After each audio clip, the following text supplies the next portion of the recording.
هنكرر غلطة قفشة، مش هنكرر غلطة قفشة. طب أنت بقى بتقول لي أصل أنت بتعمل كوبري، طب ما أنا أعمل لك إيه؟ يا راجل ده الراجل جاله عرض من ختافي، قالوا له مش هتروح، خايفين لأحسن الأهلي ياخده، إيه ده؟ إيه ده يا جدعان ده؟ ده أنت لمّا أحمد فتحي قال لك عايز أروح قلنا له مع السلامة، رمضان صبحي عايز أروح مع السلامة، عبد الله السعيد مع السلامتين، وغيره، وغيره، وغيره، شريف إكرامي مع 3 سلامات.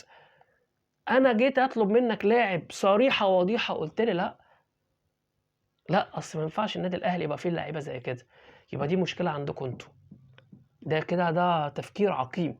ده مش فكر احترافي بقى، مش فكر احترافي، وهارجع أقولها لك تاني، إحنا في عصر يعني من نوادر لمّا تلاقي فعلًا حد بيلعب باسم النادي، كلّه بيلعب باسم الأخضر والأصفر، هتدّيني كام أخضر؟ هادّي لك في الملعب وهاجي لك. وهيبقى أبويا وأمي وخالتي أهلاويين أو زملكاويين، مش هتدّيني ولا هاعرف عنّك حاجة، أنا أصلًا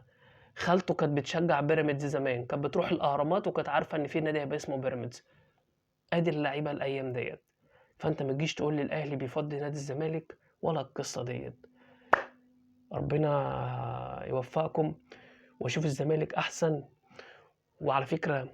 أنا أحب الزمالك ينافسني، والله زي ما باقول لك وما احبش بيراميدز، الزمالك أنا لمّا الزمالك بينافس معايا وبنعمل مُطوشة حلوة، أنا باحس بطعم الكورة المصرية والقصة دي، ونفسي الإسماعيلي يرجع تاني زي زمان، ونفسي الفرق اللي إحنا عارفينها المصري والكلام دوّة يرجع زمان وينافسوا كده والاتحاد زي زمان، أنا ما احبش بيراميدز، أنا باقول لك أنا ما احبهاش، مش باحبش اللعيبة لأ، أنا ما باحبش النادي، ما باكرهوش لأ. النادي جامد جدًا وفيه فلوس وفيه لعيبة وفيه كل حاجة، لأ أنا أحب الزمالك، أحب أشوفها تلعب قدّام الأهلي، أحب هي أشوفها في أفريقيا، أحب إن الناس كلّها تتكلّم في فرق مصرية في أهلي وزمالك وأسمع كده بُص الشوالي بيشعلل كده الدوري المصري والأهلي والزمالك ومكسّرين الدنيا، لكن تقول لي الأهلي بيفضّي لأ،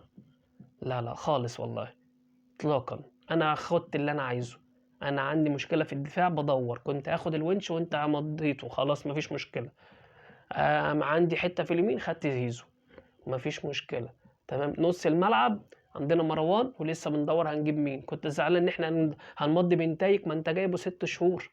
ما أنت جايبه 6 شهور وهيرجع، زعلت ليه لمّا النادي الأهلي كان هيجيبه، أنتم مضّيتوه، طب خلاص يا عم حلال عليكم زي الفل، أنت راجل شواف، خلاص، ما أنت كنت هتسيبه يمشي. ليه زعلت منّي لمّا أنا كنت رايح أمضّي الواد، تمام، ربنا يوفّق الجميع، وإن شاء الله، إن شاء الله الزمالك تاني يرجع أحسن من الأول ويقف على رجله، وزي ما باقول لك عُمر اللاعب ما بيعمل نادي، النادي اللي بيعمل اللعيبة كلّها وبيضيف للاسم أسامي، وزمان ارجع كده هتلاقي حسام حسن، إبراهيم حسن مشي من الأهلي راحوا الزمالك، إبراهيم سعيد مشي من الأهلي راح الزمالك، حسن مصطفى مشي من الأهلي اللي كانوا بيقولوا عليه ب3 رئات مشي من الأهلي راح الزمالك، أحمد حسن الصقر مشي من الأهلي راح الزمالك، وغيره، وغيره، وغيره، وغيره. شيكابالا كان ماضي مع النادي الأهلي في عز ما كان شيكابالا طالع لسه ونجم ومكسّر الدنيا، والعقد لحد الآن مع عدلي القيعي، تمام، عادي، ده الاحتراف، ده بايرن ميونخ، دي ريال مدريد، دي مانشستر سيتي، تشيلسي، الناس كلّها كده. أشوفكم دايمًا على خير وطوّلت عليكم والله المستعان، أنا سايب مانشستر سيتي مدعوكة برّه 2-0 أطلع أكمّل الماتش، سلام.